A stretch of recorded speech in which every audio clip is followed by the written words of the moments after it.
that'll give them an advantage to move the ball downfield. Let's find out what they have dialed up. And they're going to speed things up here. Brandon, that play ended so fast, it's almost as if the quarterback handed it to the runner, and the tackle was there right away for a loss of yardage. He's going to go for a big play downfield. And the hit jarred it loose. It's incomplete. Well, they went for the big play there, but that drop could really hurt their momentum. Offense needs 11. Have to think pass here on third down. The defensive line disperses a little bit here, maybe expecting a pass. Deep drop. On the left side, a catch by White. And he's able to get the first before he's taken down at the 36. And there they went crossing route against the zone defense. What do you think of that? Takes real coordination between the passer and the receiver, because you've got to read those zones and where the open spots are and be on the same page with the guy throwing the football. Because sometimes you're throwing it in front of the zone. Sometimes you're throwing it between the zones. Sometimes the receiver's going to just kind of find a spot and what we call sit down and present himself to the quarterback and throw it there. It's a tough read, but when they're in sync, it's really effective. Now Howard. And he'll be brought down just shy of the 45. Just what you want on a first down run. Call it 8 yards, and it's 2nd and 2. Some runs are blocked so well, you almost forget that someone has to carry the ball to gain the yardage. The leverage by the offensive line to create space up front, really well done. It goes as a gain of 8, and it moves the chains. But we always talk about good down and distance, allowing offenses to expand their playbook. Well, 2nd and 2, that means your playbook's wide open. You can run just about anything. But a lot of times, the play caller, he just looks down at his sheet, sees the short yardage runs, and goes to one of those. Throwing now, Cutler on first down. He couldn't quite hold it. Got hit. Ball pops out, incomplete. Even in today's NFL, when we think of the tight end position now as really a glorified wide receiver, we're still asking a lot of those guys. They have to block as well, and every now and then, they don't come down with the football.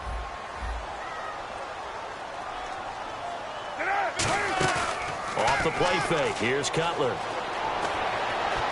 And he's going to be intercepted a third time. Picked off here by the former first-rounder, Justin Gilbert. And they will take over at the 29-yard line. A look at the offense now here, coming back out on the road for their first possession of the second half.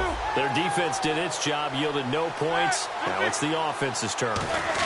And how much fun is that when you set things up to start a half, and you just tell you guys, hey, if you can shut them down, get it back for our offense, we can roll. And they played out perfectly. Now, can the offense do what they wanted to do at the half, which is find those weaknesses and now attack them and score some points. And break this tie. Again, it's Bell. Still on his feet. And he'll be tackled just past the 35 at the 36. Give him 6 yards on the carry. It's going to be 3rd and 3 now. And that looked like some pretty easy yardage there right up the gut. And he's a guy that has some height to him. So when you don't have to drop a shoulder or create or get through contact or trash, makes it a lot easier to stay upright, see the field, and make a run as we just saw there. And he's taken down, but not before getting this across midfield and just shy of the 40. He went full scale, loose, flexible, finding a way to catch the ball in some traffic for a key first down. Yeah, really a nice job of adjusting to the ball in the air. Not the most accurate of throws, but able to adjust and make the grab. Roethlisberger with a give to Bell. And a pretty little juke move there on a nice gain. He'll get a nice chunk there on the first down run, and it's 2nd and 4. And once again, leverage wins. The offensive line, lower than the defensive front. They moved them and found some good space for the guy carrying the ball. They'll run with a backup. This is Williams. And he'll get a little over 2, maybe a full 3 down to the 32-yard line. Pernell McPhee in there on the stop. Defense has to stand tall here, 3rd and 1. They come out here in the eye. Roethlisberger keeps it. He needed a yard. That's what he got, and it's going to earn him a new set of downs. They pick it up on 3rd and 1 on the quarterback sneak, and that's not easily done because there are extra bodies in there on the defensive side, and they're moving forward at the snap. Yeah, I was certainly expecting a handoff, weren't you? Yeah, I totally was. I thought they'd go with a back, maybe try and get a lead blocker in front. But as you talk about in different games, those guys with confidence in their offensive line, they just want to move forward and get it. No gain, and it's 2nd down. So they're still at the original line of scrimmage here. Second down and 10. Nice job there defensively to clamp down because really they've been on their heels this drive. Agreed, and they really needed that one for confidence, just to feel a little bit better. But I don't know if I would be daunted by them stopping me on one run. This drive has gone pretty well. I could come right back at them. Timing's crucial in any route thrown, but when you throw an out, so many things are going through the mind of the receiver. Catching the ball, timing it up with the quarterback. Are my feet going to get down inbounds? On that play, all those things going through his head might have caused him to drop it. Yeah, great effort there to shed the contact, and it helps him pick up the first. And now the Bears electing to call a timeout defensively. It's just their first, so 2 burn 1 here in this third quarter.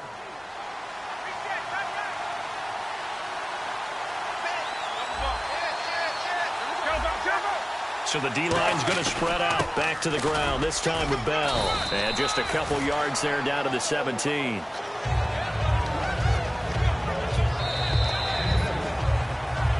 Back now at Soldier Field.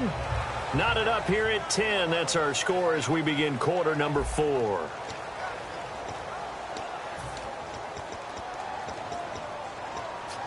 Oh, just play after play after play on this long drive for the offense. On second down, here's Roethlisberger. A screen to Bell. And he's in. Touchdown, Steelers. Le'Veon Bell, a 16-yard touchdown. And the Steelers are going to take the lead. And he's able to put it through. Another extra point opportunity here. He's got it as they go up by a total of 17-10. Boswell now to kick it away after the touchdown. And this will be a touchback as that sails over the inline. The Bears offense now gets set to head back onto the field. And 3 interceptions in this game. And I would have to think, I wasn't a quarterback, but number 4 is kind of, oh, you're like, oh, man, I can't throw 4. No, what's interesting is, what do the coaches decide to do now? Having thrown 3, do you alter your offensive strategy? Do you take the ball out of his hands and maybe turn to the running game? Or do you have that supreme confidence that he's going to turn things around? We'll see what they do. And quickly, they get to the line. Now Cutler looking to throw. He sets to fire deep. And incomplete there. A nice hit. Jars the ball free and brings up third down. On every offensive coordinator, every play caller sheet, they have about 5 or 6 plays per game that they call shot plays or big plays, and you don't get many opportunities to dial them up, and they just did, and they drop it. They got his man complete. And he'll be taken down, but not before he gets into enemy territory. Well, even after all those interceptions, he's not deterred, still confident to go deep at work there. I think all the old rules about playing that position still apply. If things go wrong, you still act like you're the best player out on the field. You still carry that supreme arrogance with you and continue to fire the ball. I've seen guys have games like this, and this is where you find out if you're great or not. Can you overcome some interceptions and still lead your team to victory?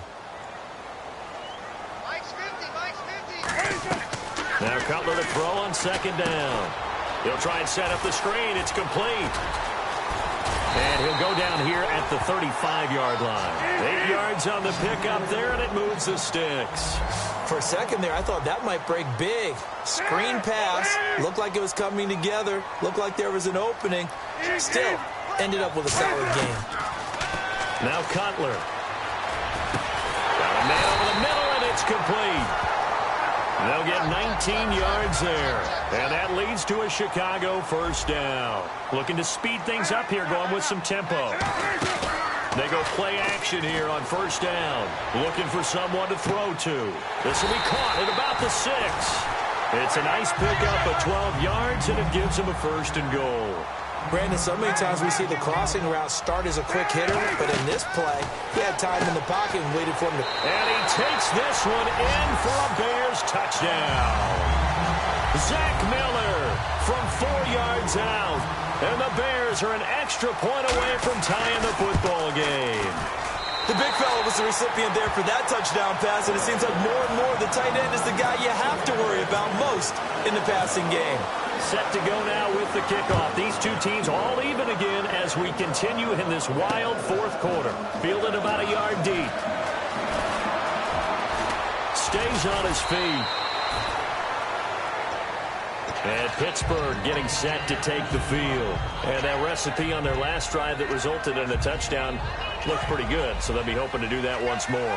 And it takes me back to when we sat with the offensive coordinator and the head coach. They felt pretty good about their game plan and thought there were some holes in the defense, and they exploited them the last time out. Let's see if they can come back and put together a similar drive. And we'll see if they can do just that. It's a loss of a yard there, and now second down.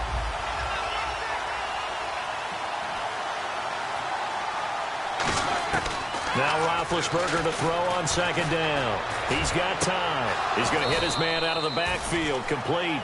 A very solid gain of 27. Well, clearly one of his advantages as a passer is his height. Sit back in the pocket, fired over the middle. That makes things tougher defensively, doesn't it? It really does, because your goal is to move the quarterback off his initial spot when he gets his drop back completed. But when you have that type of height, he can stay in there if he's willing to take the hits and just fire over the top, which saves him time and actually completes a play a little bit quicker than it normally does for a quarterback who has to slide and find open space to throw.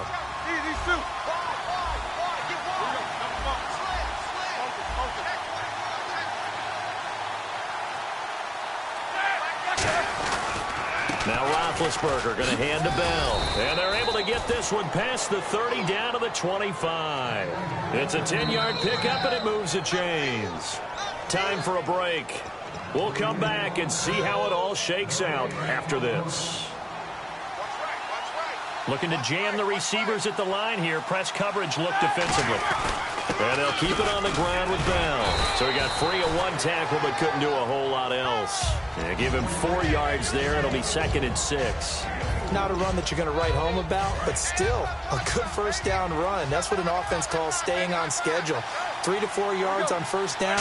You're set up very well for the rest of the drive. They'll run it with Williams. Give him 4 on the carry, and it'll make this a 3rd and about 2. And now the Bears going to signal for another timeout. That'll leave them with just 1 remaining in this fourth quarter of play.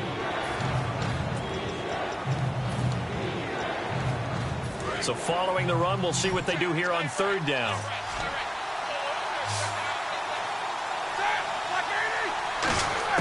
Roethlisberger to throw. And he can't come up with a pick. Nearly his 2nd of the game. Instead, 4th down.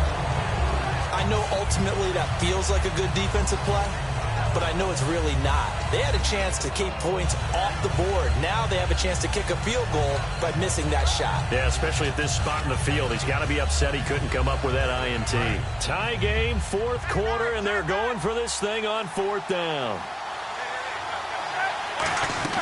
They're going on 4th down. It's Roethlisberger.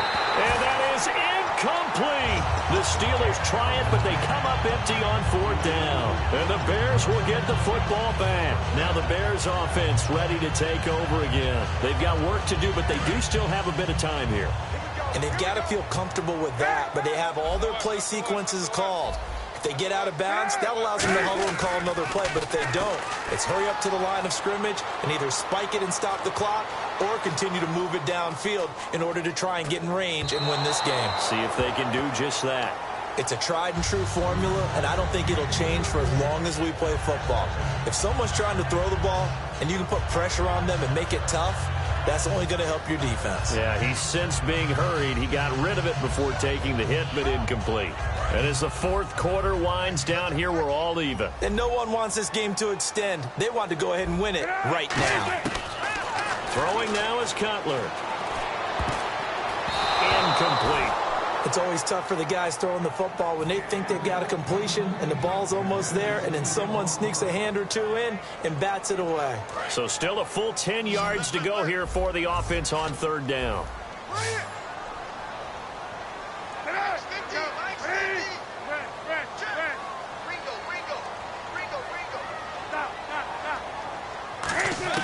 Here's Cutler. Eluding the pressure right. And he can't get a throw away. He's taken down.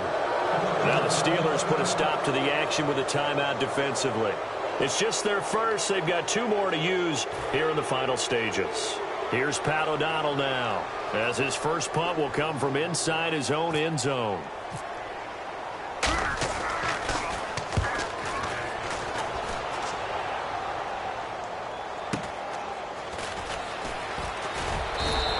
So just a 3-yard return following a punt of 45. And the Steelers will go on offense here, 1st and 10. And Pittsburgh getting set to take the field. They need to get this around the 40 on the other side to get into field goal range. Look at the clock, a decent amount of time here in a tie game. What do? No panic situation at all. They've got to get a couple of chunk plays, pick up nice bits of yardage. Target the sidelines? Target the sidelines because you want to get out of bounds and make sure that clock stops. Because if the clock stays running, that makes things that much tougher for you. It can always bleed out on you.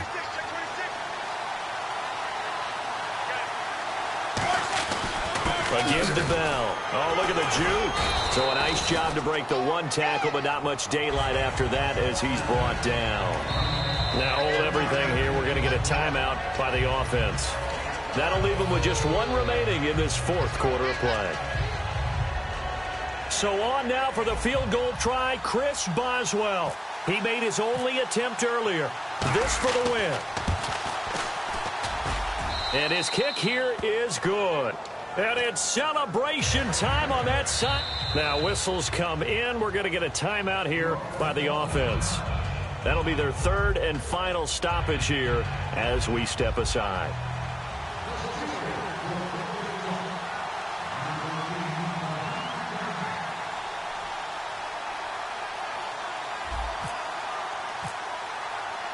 After the successful field goal try, here's Boswell to send it away. And they will not get a chance to return this one as it's through the end zone for a touchback. The Bears offense now getting ready to take over. Look at the clock. Everyone knows the situation. Probably time here for one final play. And we know what that play is going to be. It's got to be some sort of Hail Mary, throwing it towards the end zone and hoping someone can catch it or catch it off of a tip. Think back to 2015. Didn't we see Green Bay pull that off twice in the season? Once in the regular season, once in the playoffs. So stranger things have happened. It'd be interesting to see what the defensive strategy is about who they put on the field to try and knock that ball away. Well, going into the final play of this game, they knew that they needed some type of a miracle there at the very end, but they couldn't get it done. However, we were treated to really a spectacular affair. Even though they didn't finish it off, you're exactly right. They took us down to the last play. You're wondering, could it happen? Possibly, even though we both knew it was a long shot.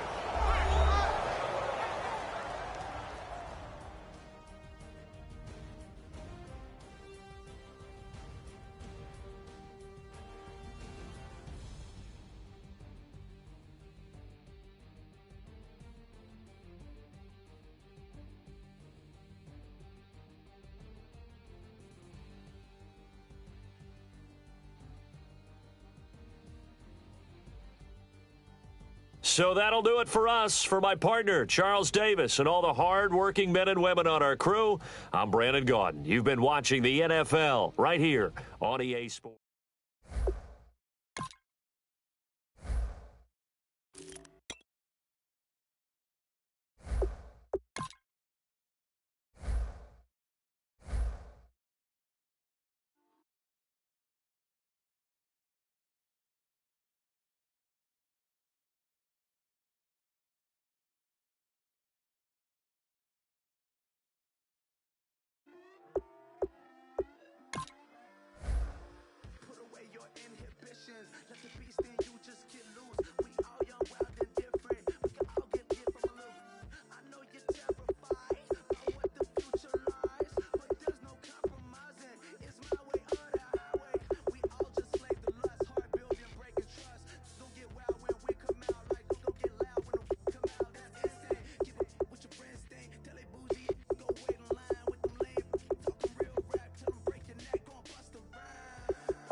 everyone. I'm Larry Ridley, and this is the NFL on EA Sports. Every wide receiver in the NFL wants to be a top target. Players will be trying to be that.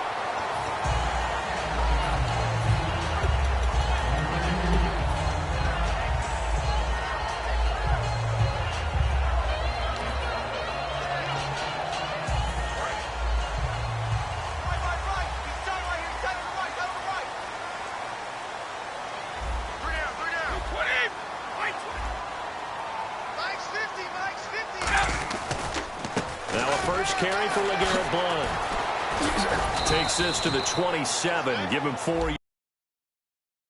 Bud Dupree, a former first-round pick, in on the stop. As the offensive starters pop up on your screen, Charles, let me ask you, Chris Hogan, what does he bring to this offense? A guy that you look at and really don't circle in your game plan.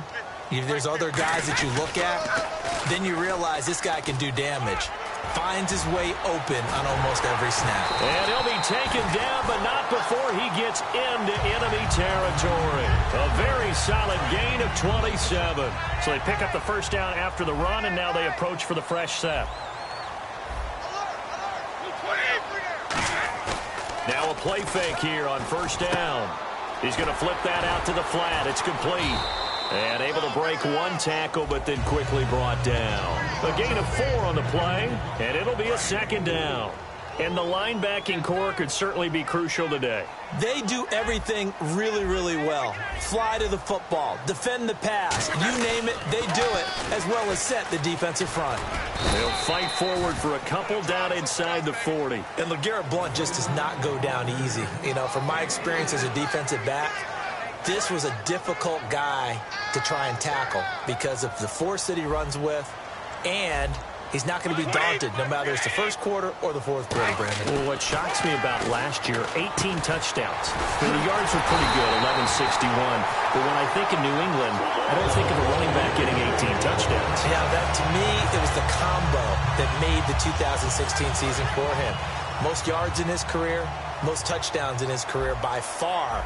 And he's the type of guy that, hey, you want to give it to me inside the 5? He doesn't believe anyone's going to stop him. This is Lewis. Now that play is blown up, losing yardage back at the 35. That's going to go as a loss of a yard, and it'll be second down.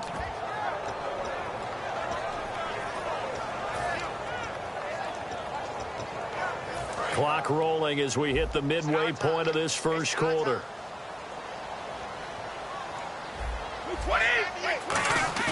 Now Brady throwing on second down. And a first hookup with his all-pro tight end, Rob Gronkowski. Gronkowski may have had to miss the Super Bowl with the injury, but he was active in that parade, and now he's back on the field. And I'll tell you what, something you mentioned to me is that he was a big cheerleader for his teammates, never hung his head through the injury, celebrated with them all the way through the title. We've seen superstars in the past, when their team does well without them, they're happy, but they recede into the background, right? They get out of the way because it does hurt them a little bit. They do have pride. They want to feel like, hey, without me, they may take a little bit of a step back. But with Gronk, you never saw that. You saw him with him every step of the way, cheering his team on, happy for their success. They went 11-0 without him in 2016, but I know this, they don't want to try it again. No, they want the big fella back. Gostkowski now for the Pats field goal try. This a 43-yard attempt. And he missed it. That was neither far enough. It wasn't even on target. It's no good, and this will remain a scoreless game. So a bit of a weird kick there. That wasn't an overly long attempt, but that never had a chance. You almost wonder if he might have maybe got that one on the laces because it kind of knuckled on him a bit. And this one winds up an empty possession. Now a carry for the former Michigan State man, Le'Veon Bell. A nice gain of 21 yards. It's funny, partner. Le'Veon Bell, when he came out of Michigan State, when I go back and look at my analysis of him and what my grades were for him, thought he was a big-time player, great potential, but I didn't know we were going to get this player. I was used to a big, solid, thick running back, but now I've got a full package, a guy who can do everything, as we just saw there, including breaking tackles. But at the time, second-round pick in 2013, some people probably wishing they'd taken him in the first. And connection number 1 there on the game, Roethlisberger to Boney Tony. Antonio Brown, that's what his high school call it. I wonder what they would call him now. More muscular, more successful Boney Tony Brown, right? I'd say you're probably right. It may be all of that. They'll still call him Boney Tony, but Ben Roethlisberger calls him my #1 target. And he takes it down to the 10-yard line. In 12 regular season games this last year for Bell, averaging over 150 yards from scrimmage. First 2 games in the playoffs were great, but, getting injured in the final game probably leaves a bad taste in his mouth. Leaves a bad taste, gives him fuel for the next season, though, because remember, for the last few years, he hasn't been able to play a full season for various reasons. Now, going into next year, imagine those numbers over a 16-game season and heading into the playoffs. Le'Veon Bell can set new records. I know the play ends up in the end zone with one person carrying the ball, but how about that big mass of humanity that guided him to that spot? Yeah, they got there, but I love the dive. Always a fan of the dive. Boswell now to kick it away after the touchdown. Fielded about a yard deep. And he'll take it a yard or so past the 20, call it the 21-yard line. Okay, partners, New England comes out here to take the field on offense. This is such an interesting story, how they've been able to do it year after year after year. Guys talk about parity in the NFL. Well, New England has kind of transcended that parity, and they've done it with guys that you don't normally think of as household names. The parts keep changing for New England. That's the amazing part on offense, all right? Offensive linemen change, receivers change, running backs change. We know the one constant is Tom Brady, and that's a huge deal for them.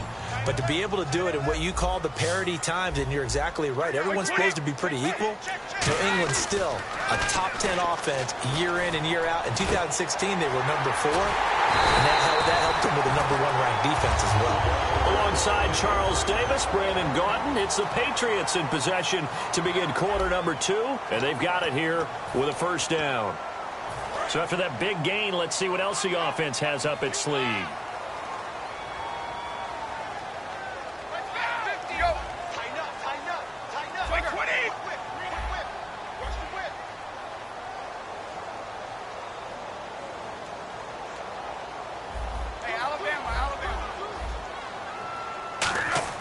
Brady now on first down. And it pops free. The collision there jarred the ball loose and brings up second down.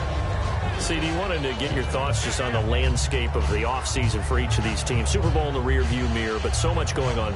People look at the draft a lot, but there's a lot more that goes into the offseason for these front offices, is there not? It certainly is, and even before we get to the draft, you start with the combine, that's held in Indianapolis every year, and you have about 350 of the top prospects coming together to get their physicals and interviews and on-field performance, and all that will get evaluated along with their game tape.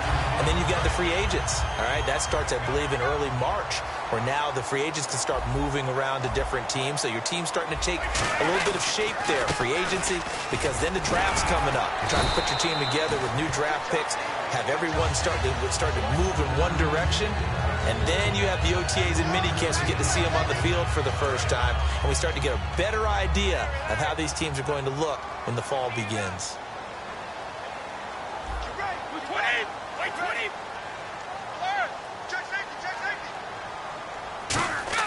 Brady to throw on second down.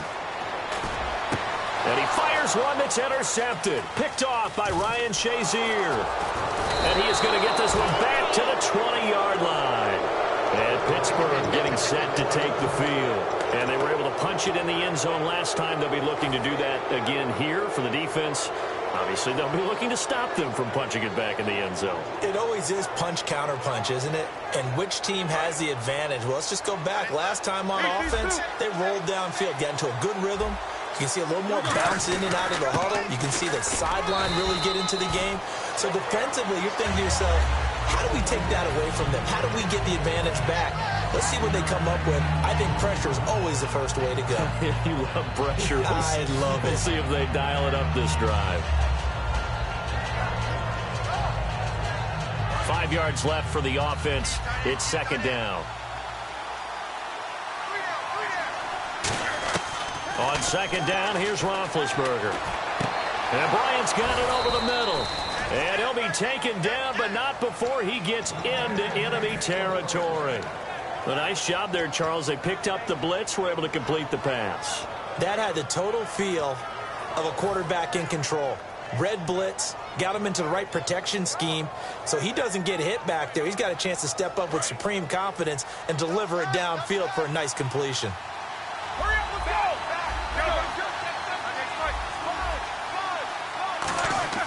They go play action here on first down. Finding time. He's going to float this one deep right side. Trying for Brown, and it's intercepted. Picked off by Super Bowl 49 hero Malcolm Butler. Here come the Patriots again on offense, the Super Bowl champions. And, boy, they have been able to do it a lot of times, Charles, with unsung heroes, haven't they? Look at the names that led them through the playoffs. Hogan, White, Lewis, guys you just wouldn't think of. Yeah, Deion Lewis, a fifth-round pick, 3 touchdowns against Houston in the divisional round. Chris Hogan, undrafted. He ends up having 180 yards in receptions, including 5 plays of 20 yards or more against the Pittsburgh Steelers. And how about James White, a 4th-round pick out of Wisconsin? Think about who he played behind while he was at Wisconsin, and he turns out to be the unsung hero of the Super Bowl. Would have been the MVP if it wasn't for Tom Brady. And you mentioned James White at Wisconsin. He was behind who? Melvin Gordon and Monte Ball, right? That's correct. Ah, yes, Brady to Gronk. You think these two are in sync? Without a doubt. And look, they both understand. Trying to hit the tight end Bennett, but it's intercepted. Picked off by Ryan Shazier. And they'll start with great field position at the 41-yard line.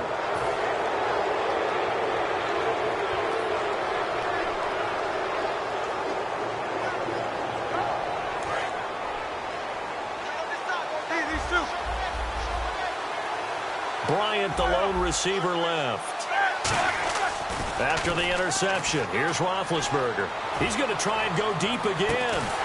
Trying here for Bryant, and it's intercepted. Picked off by Logan Ryan. And a big turnover there as his guys will get the football back. The Patriots offense now, they work their way back onto the field. And following the interception, just any interception, are you a little bit more cautious when you start that next drive, or no, you just throw that out the window? I think you are. I don't think that there's any way you can run back out there and go, totally didn't affect me. Let's just go ahead and be loose with the football again. You're going to take care of it, but you have to be careful about being too cautious because now you can't run any offense at all. Still want to attack. We'll see how they attack them here.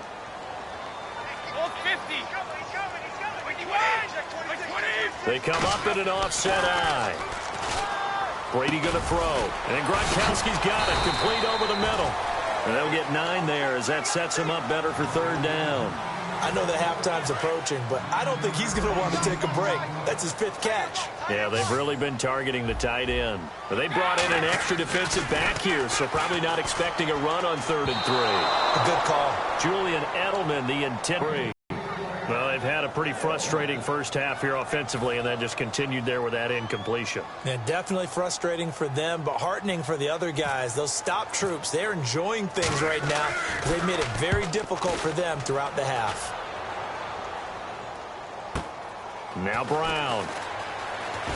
So a minute 56 to play in this first half. Back to Foxborough after this.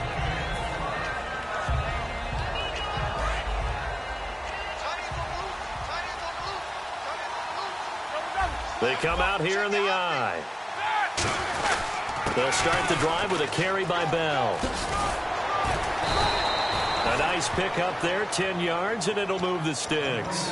Absolutely love the run right there. This guy's known for his quickness, but also for his speed. And he's able to get to the second level almost before you blink if you give him any type of blocking. Always talk about slot receivers, and they're usually known as quicker than fast. In this case, we've got a guy who's quick and fast, and he used it to great advantage. A really nice gain of 25 yards. Well, coaches always talk about finding balance on offense. I don't think you can get much more balance than this. Big-time run, big-time pass. A 1-2 combination. Looked pretty good. How about that? Let's see if they can continue to take that kind of a punch, though. Roethlisberger, flush to his right.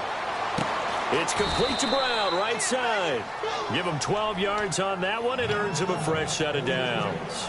There's no doubt about it. That's just one of the best connections in the league. Big Ben throwing it to Antonio Brown, and Antonio Brown has turned himself into such a player, a low-round draft pick, but you can't beat his determination or work ethic, and Big Ben welcomes that. And Big Ben won a Super Bowl at 23, youngest ever to do so, and he's in. Touchdown, Steelers. Le'Veon Bell with his second touchdown here in this first half, and the Steelers are going to add on to their lead. And it's up and good. Boswell now to kick it away after the touchdown. And that'll carry over the back line of the end zone for a touchback. And the Patriots gearing up to go now.